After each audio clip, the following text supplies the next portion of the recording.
Flex na ako akong mga tanong.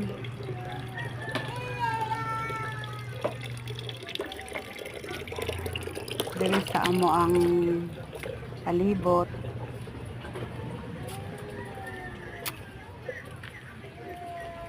Mas nindot gid no pag magtanom tag mga gulay diri sa ato ang palibot.